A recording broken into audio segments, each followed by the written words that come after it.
Hello everyone and welcome back to the channel. I've got a quick video for you today. Today we're going to take a look at some of the Jakks specific Sega figures. We've got Joe Musashi from The Revenge of Shinobi, and we've got Gilius Thunderhead from Golden Axe.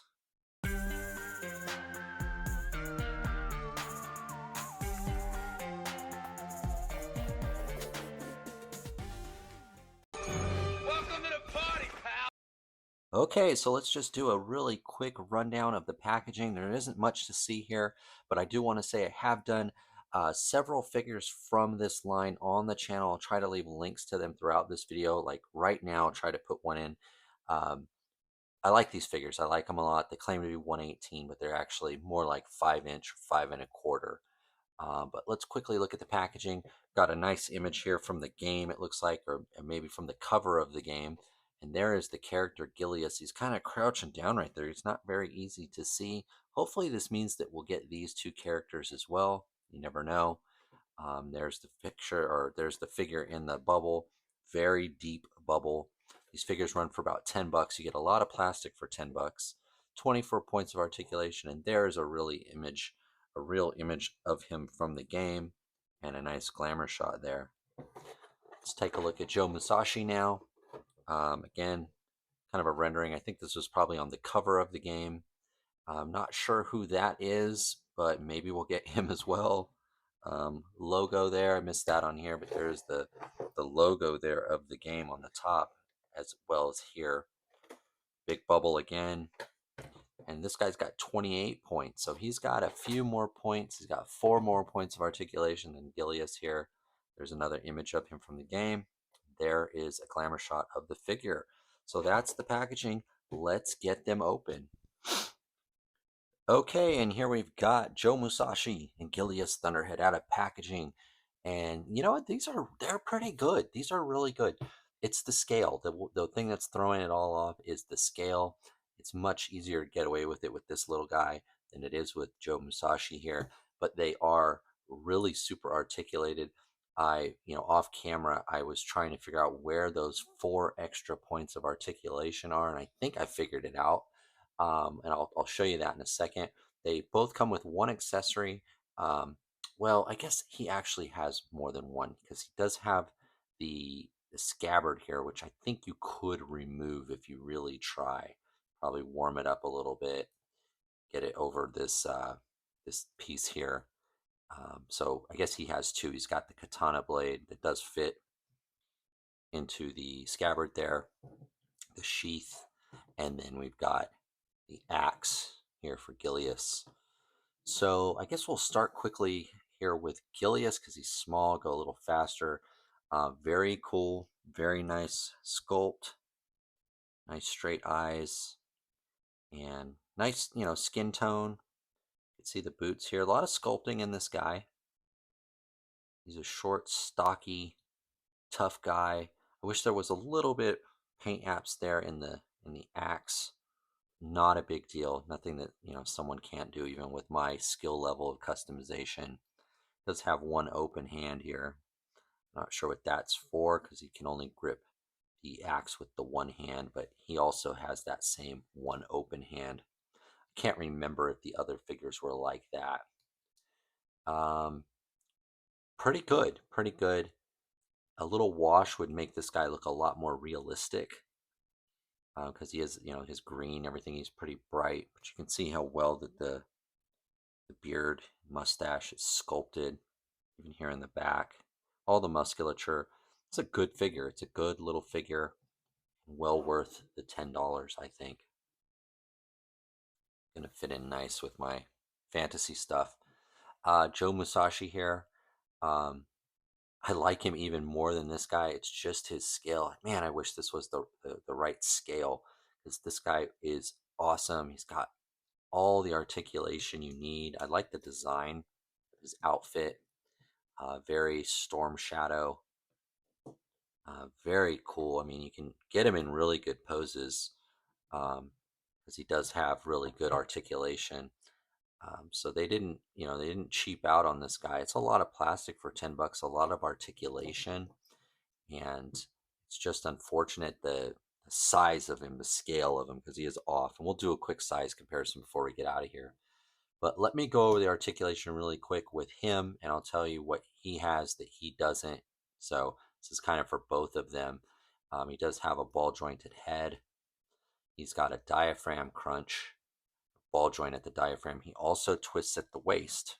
And that is one of the points that he does not have. He does not twist at the waist. He's got the diaphragm crunch, but not the waist twist here. Ball hinged hips, thigh swivel, double hinge at the knee, and then he has a rocker pivot ankle, and he has toe articulation, which he does not have as well. So you got 1, 2, 3. I did skip the arms. I should say this is important. Butterfly joints. They both have butterfly joints, bicep swivel, double hinged elbows, and hinged wrists. The last point of articulation that he has that he doesn't. So he had 1, 2, 3. I think they're counting this. This piece of his outfit is on a swivel, on a peg. I think you can pull it out if you really try, but it does articulate. It does move. I think it's a bit of a stretch, but I can't find any other point here. Remember, he's got 4 more than him. I think the other 3 are pretty obvious, but I think they're saying that this is that other point of articulation. And I guess technically it is, right? Because it's there and it moves, and you can make the look like the wind is blowing. So you can use that. It is functional. Blade's nice. Let's talk. Whoops, I almost dropped it. His sword is much better than that axe, I think, because there are some paint apps on it. It does have a maybe black leather around the grip and some bronze or copper at the base hilt, and then a silver gray blade. So pretty good figure. Definitely worth the $10. I think in my fantasy world where I'm going to put this guy, he's just going to be like a giant. He's just going to be like, the biggest guy in the room type thing. If I use him at all, but I think I will. He is really good. I mean, I'd love to get this guy at a true 118, a 4-inch, or even a 375, because I just don't have anything that can really go with him. This guy, pretty easy to place this guy because of what he is. He is like a dwarf. Um, so he's already going to fit in. He's not meant to be that big. He is fairly short. He's just very stocky. They did a really good job with him too. I would like to see more characters from these games, and there are a lot more games they can get to. So hopefully this line just keeps going. It's been pretty slow. I think last year we got maybe 4 figures or 6, and this year we only really got 2 so far. These 2 here. So hopefully the line's doing okay. Walmart.com is where you're going to find them. Let's do some quick size comparisons. Okay, just a few quick size comparisons so you can see how off the scale is on these guys. Acid Rain World Buck's Shock Raider, did a video on him. You can see he fits pretty well with Gilius, but not so much with Joe Musashi. We've got the Joy Toy Teenage Mutant Ninja Turtles Casey Jones. This is where it just looks so obvious how big that guy is. Vintage Collection, Anakin Skywalker, Star Wars, 3.75. Let's see how small he is there. Boss Fight Studio Phantom. Can't remember what version this is. This is the purple one. Let's see here too. It's also quite small compared to Joe Musashi. I can get these guys to stand without knocking them all over. Let's put Anakin in the back here. Oh, he's falling over a little bit. There we go. And then for the final one, I just put this guy together. He was in my last haul for October. He's one of the F5 model kit, but they're really action figures. Batman, F5 Batman figure. Just put him together. And again, he is a good 118. So there you go. Obviously, he's way too big. And maybe he's not going to work now that I have him because even, these are 118 figures. He's 375. And so I think he's okay. He is okay, just like I thought. But doesn't look like he's going to make it. So I'll end up putting him in a box. I'm not sure exactly what I'll do with him, but it doesn't look like he's going to work because it is just too big, I think. Because Casey Jones isn't a small figure.